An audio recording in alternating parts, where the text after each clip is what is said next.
Hello, hello, hello. Welcome to the Great American Stamp Show, round 7. You are at Stamp and Shine with Julie Salva. I am Julie Salva.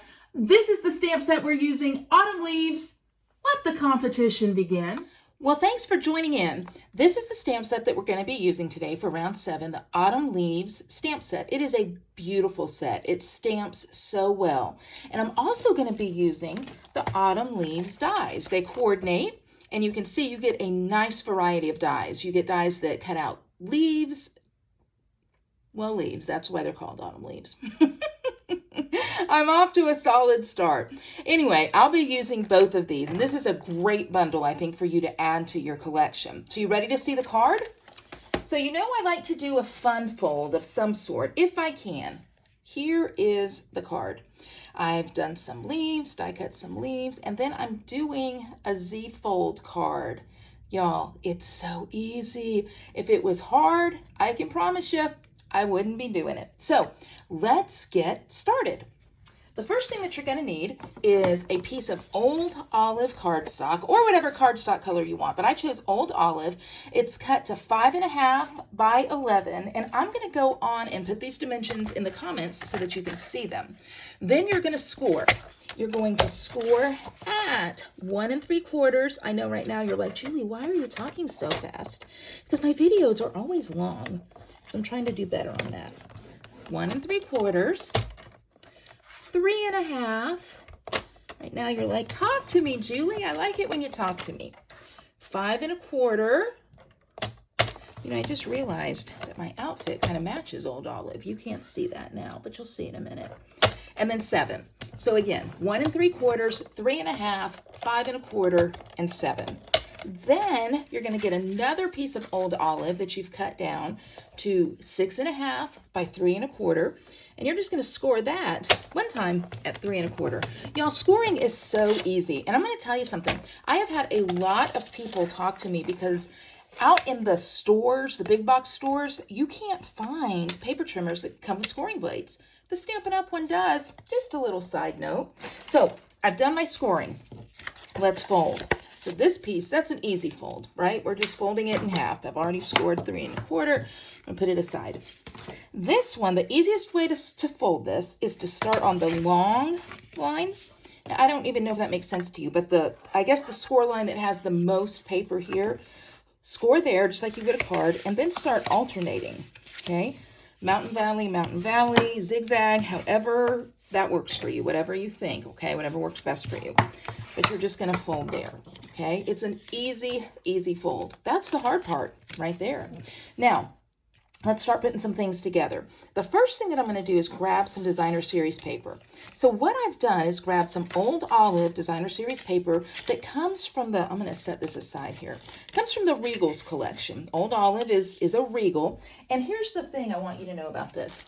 This little collection here, this has saved me any number of times in the different color families because you get all the colors, you get a nice mix of patterns, some that are really, really fun and bold, and then some that are a little more subtle. That's why if you have an opportunity to be in a paper share, to get some paper, some designer series paper, you should totally do it because I'm telling you, it will save you. So this is what I've done. I've grabbed the old olive out of there. I'm gonna put a little bit of adhesive on here. Now I've cut these DSP pieces down to 1.5 by 5 1/4. And then one of them, sorry about that, guys. I've got this stray sparkle around here. You never want to remove a sparkle, but I don't know how it got there. 1.5 to 5 1/4 right there. And the other one also cut to 1.5 by 5 1/4. So again, whatever DSP you choose as you're putting your card together, that is going to go, the second one is going to go right here. So they're kind of alternating, okay? You put one on the front and then one at what I guess I would call the third space, okay? So see how that works? All right, now let's go back to our focal point. That is this one, this piece of cardstock, which was cut to 3 1/4 by 6.5. This is going to be my front. Notice it's going to open backwards, all right? That's not difficult. So how did I decorate it? Well, I'll tell you. I cut a piece of Crumb Cake cardstock to 3 by 3. You can see that it mats perfectly.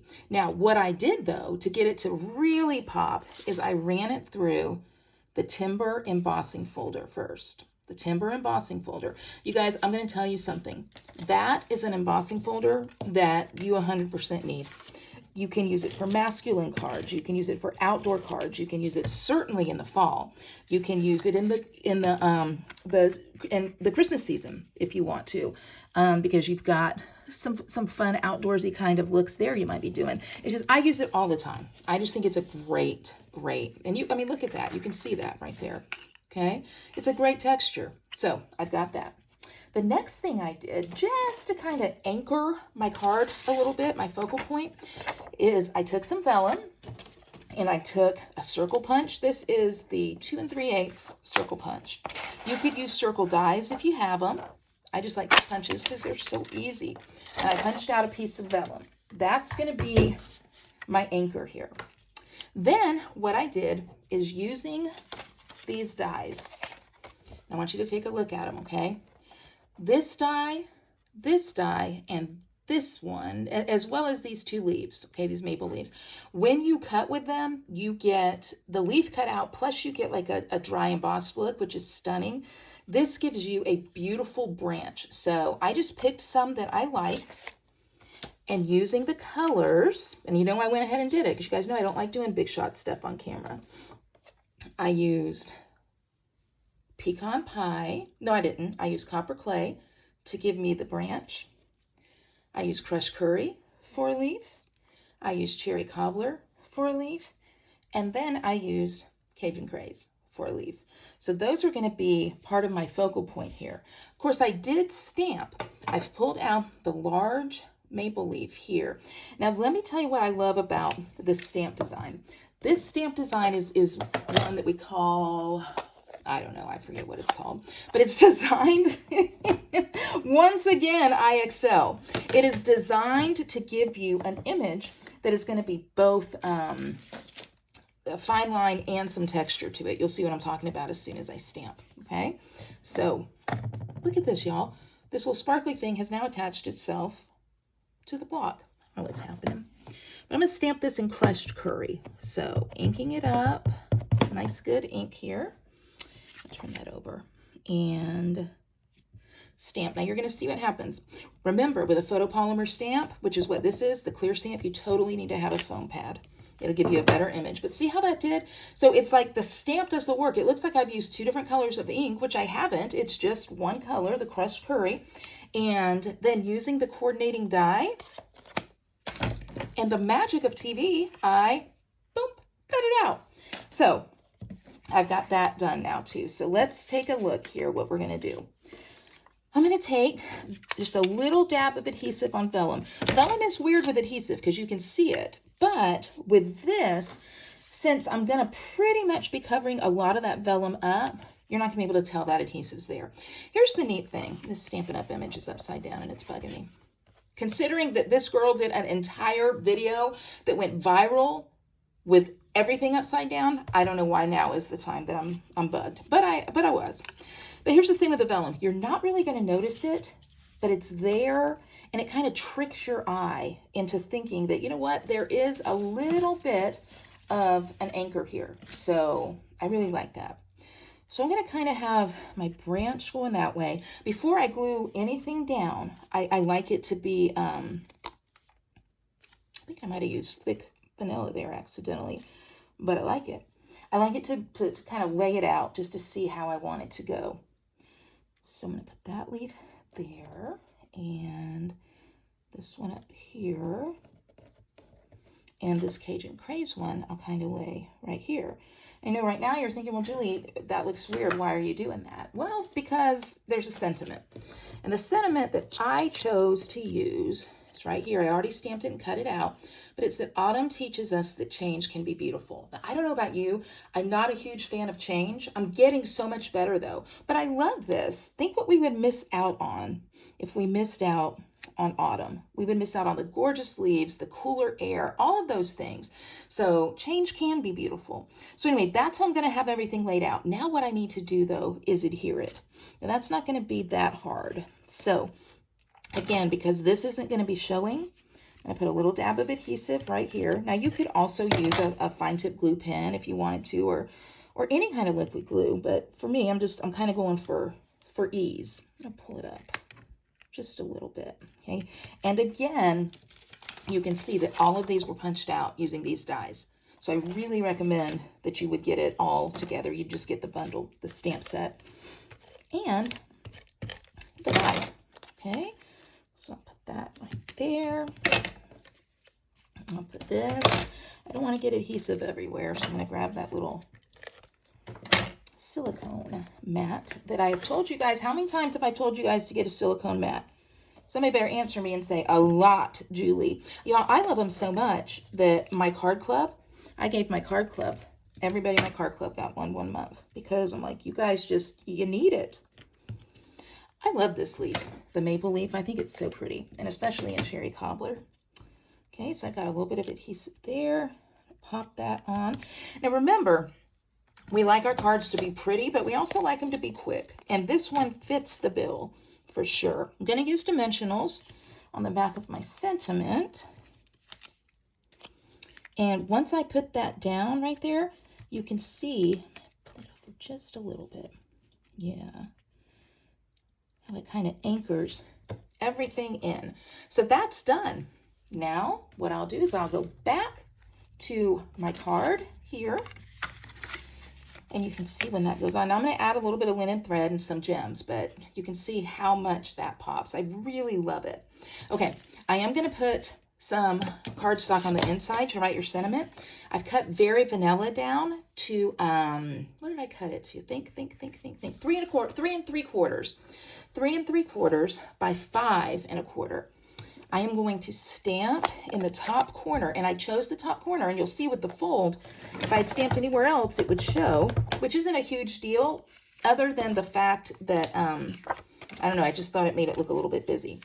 So I'm going to stamp these leaves up here in the corner, a little bit off the edge. So just like that. So when somebody opens it up to see the note that I've written them, those leaves will be there to kind of carry the whole look through. You'll notice I use that silicone again because I didn't want to get ink on my foam pad.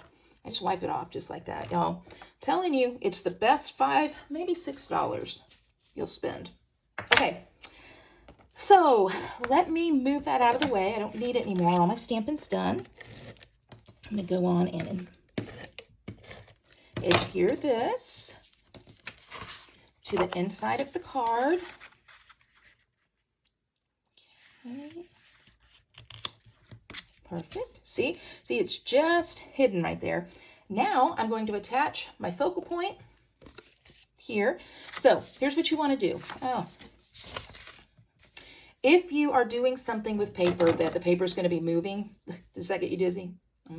Does it get you dizzy? Does it get you dizzy? If you're going to be doing something where the paper is going to be moving, you want to use a really strong adhesive. You can use the Stampin' Seal Plus if you want to. You can also use tear and tape. And so I've just got some tear and tape here because it was in my little bag. And I'm going to kind of lay that. So I know I'm going to put a piece of tear and tape right in here. And then I know I'm going to put a piece of tear and tape right here. You know, when I made my first one, I messed it up and I adhered it in a place it wasn't supposed to be. I had to start all over. So I've got my tear and tape there. Easy trick for tear and tape. To get it to release a little bit better, if you rub over it with your bone folder, you're going to kind of release the tension. I learned this during a stamping exhibition from a demonstrator named Glenda Travelstead. If you guys have been around for a while, you know Glenda, and she was great. So I'm going to take my paper piercer and pull that off. Now I'm going to do it one at a time, okay? So by one at a time, I mean I'm just going to adhere one side at a time. So here is this side, okay? Now I'm going to go back in and same thing. Use that to peel it up. If it doesn't want to come easy, get that bone folder back out. But it came, see? Yay, Glenda, thank you. Glenda's still teaching us, isn't she? And then just press that down. Okay, look at this. It's basically done. Oh, Don't you love it? Now, of course, I got to do my big final focal point. So linen thread, y'all, I use linen thread so much that I keep it inside my Stampin' bag. And I use double linen thread almost every time. I think linen thread is pretty, but double linen thread I think makes a prettier bow. So I just cut a long piece, fold it in half, cut the end off, and then keeping both pieces together, I just tie a bow. I know a lot of people have different bow tying tools, and that is great, but I don't know, for some reason I just tie that bow. Most times it works. So I'm gonna pull that down. Pull that down. Okay, these ears are still a little big. See, just finagling. Perfect. That bow's done. I am going to grab some glue dots that are here. Here we go. They're in my bag over here. That's the clutter that you hear. Grab some glue dots.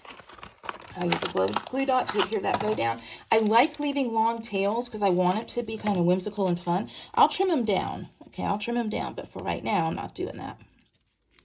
Okay, so I've got my double linen thread bow. That's going to go right here in the center. Now look at what that bow does. See how it kind of anchors everything together? And now that I see how the tails lay, now I'll know where I want to cut them at.